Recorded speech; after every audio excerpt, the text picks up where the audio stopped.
Hello, my name is Buddy Childress, and I'm Executive Director of Needles Eye Ministries. We are really happy to have you with us today for a monthly speaker series. We hope you enjoy it.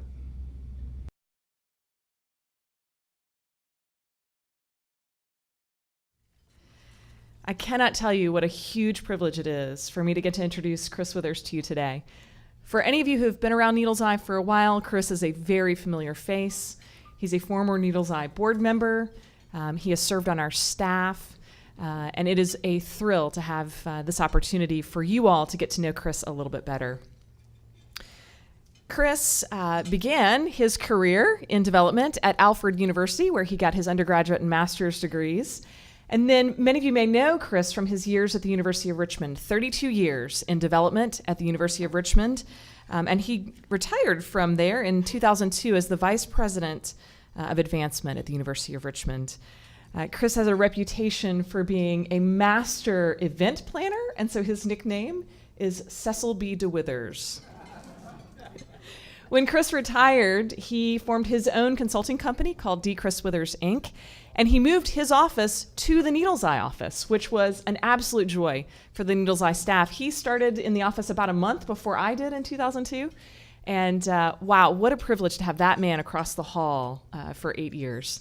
And so he served us as a senior development consultant. We were one of his clients. He has now moved across the street to our sister ministry, the Christian Counseling and Training Center, CCTC, now that we have Ruth Marie on our staff. But he is in our office frequently and is still a treasured member of our staff. You might think that the heart and soul of the Needles Eye staff would be Buddy, or perhaps me, or perhaps Lisa. Not so much. It was really Chris. To sit and hear Chris share his heart around our staff meeting is one of the highlights of my time serving on the Needles Eye staff. Chris and his wife Sue are here today. Sue is sitting right beside him. They have 3 children. Their oldest son, Todd, lives in Shanghai with his family. Their daughter, Wendy, and her family live in Cameroon. And then their youngest son, Tim, lives here in Richmond. He and his wife have a child here. Tim's a veterinarian here in Richmond. And the Withers worship at West End Assembly of God, where Chris serves as an elder. I'm so excited for you to get to hear Chris's message today. So without further ado, Chris Withers.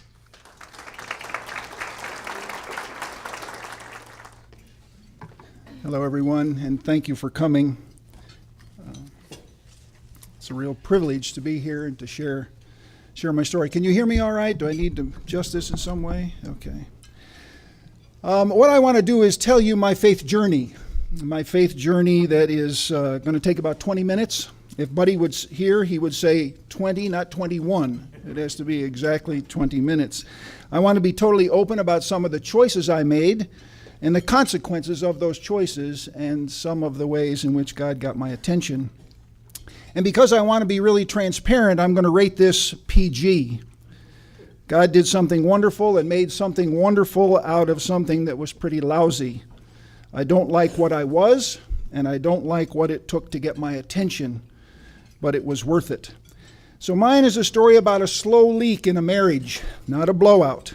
It's a story about way too much time at work, way too little time at home with my family, and a story about a guy who took his eye off the ball. Let's pray. Lord, in these quiet moments, I ask for your presence. In these quiet moments, I ask you to open hearts about marriage. I ask, Father, that you would speak to every husband and every wife. And Father, use whatever I say to your glory so you'd get the credit. In the name of Christ, amen. I was born and raised in upstate New York. Neither of my parents went to college and both worked very hard. My mom was an assembly line welder in a GE plant, and my dad worked in a punch card technology for a small company. I had a happy childhood, lots of friends, played sports, and occasionally went to church, Easter and Christmas, and maybe a church dinner. I went to college on a basketball scholarship and occasionally attended church while I was at college. After college, I married my college sweetheart, and I went to graduate school, and I entered the nonprofit world. And when I entered the nonprofit world, I was fortunate to get a lot of recognition, won a lot of awards, got a lot of strokes, and I moved up the ladder. And I was swelled with pride about all of this. We moved to Richmond, and kids came along, and kids need church, don't they? Kids need church. So I began attending a local church for them, but really I played church. And here's what I did.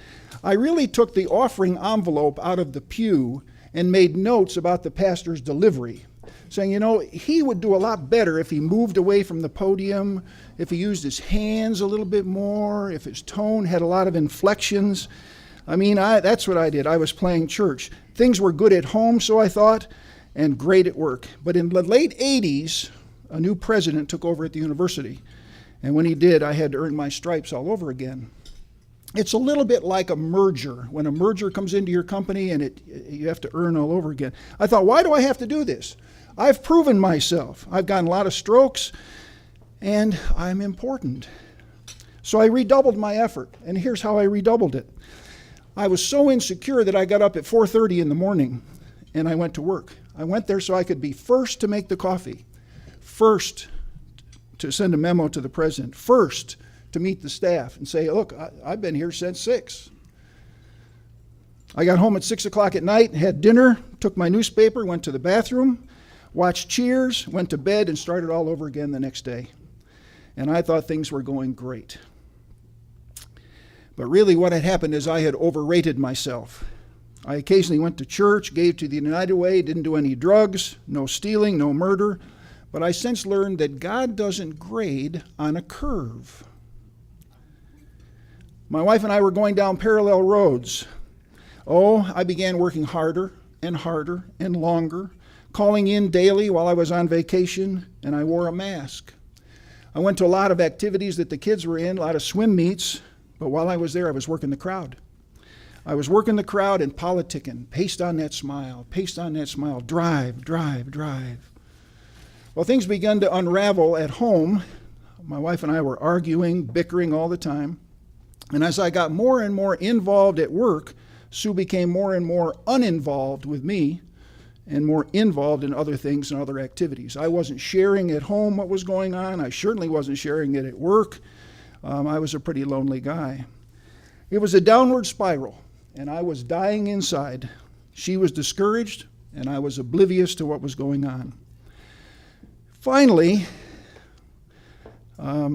Sue was involved in a local Bible study, and she learned of a book that she thought might help us called Strangers, Lovers, and Friends, a marriage book for the very married.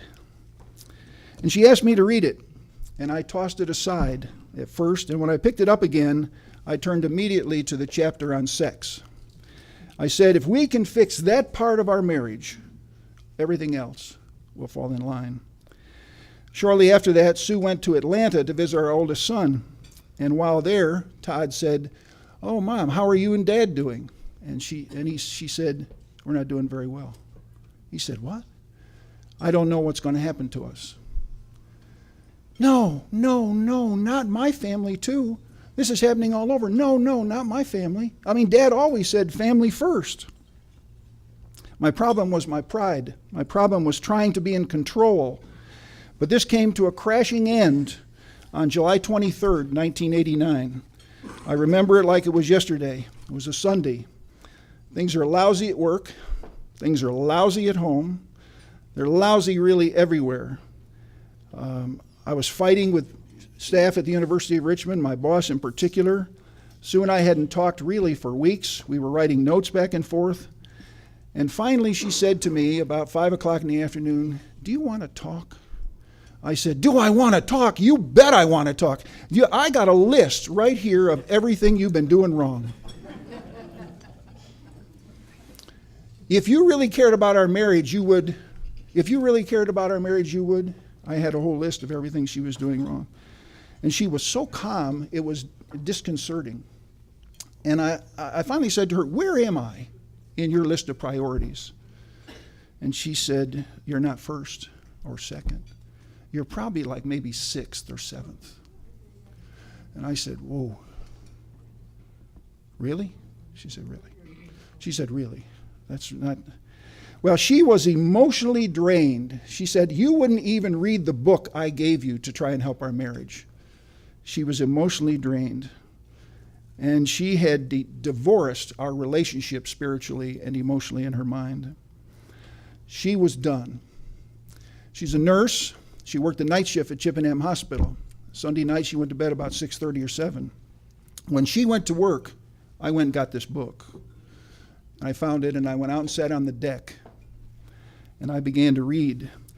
And the deck describes 5 stages of marriage.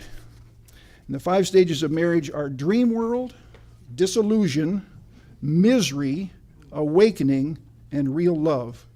And we were in the misery section big time. Let me read from the book. The time of misery differs from the time of disillusion because hope is dead. Neither one of you believe any longer that my partner will change or things will get better tomorrow. The simplest way to describe this time is to say it's a miserable time. Overwhelming tension is a constant thing. Any offhanded remark can start a quarrel or tears or both. Sex as beauty is dead or even worse, an unwelcome duty. 2 people, both wanting to be loved and held, standing on opposite sides of the room. I'll love you when you love me. But you make the first move because I'm the one who's been hurt the most. We were in the misery section. Well, thankfully, as God would do it, the very next chapter was entitled, Get Yourself a Loving God. And it explained the many gods that we have in our life, everything from television to working out to whatever it is. But it Get Yourself a Loving God. And it asks these questions. It says, if you do this, do you find God? If you do this, do you find God? And then it finally answered those rhetorical questions by saying no. No, you come to God like a child, humble, empty, willing to change, and God finds you. And God finds you. And at that precise moment, I just felt like there was a curtain that was being enclosed around God and me, alone, together. And in my spirit, I heard him say, are you through yet? And in my tears, and I was a basket case about that time, I said, yeah, I'm a mess, God. I'm making a mess of everything. I'm done.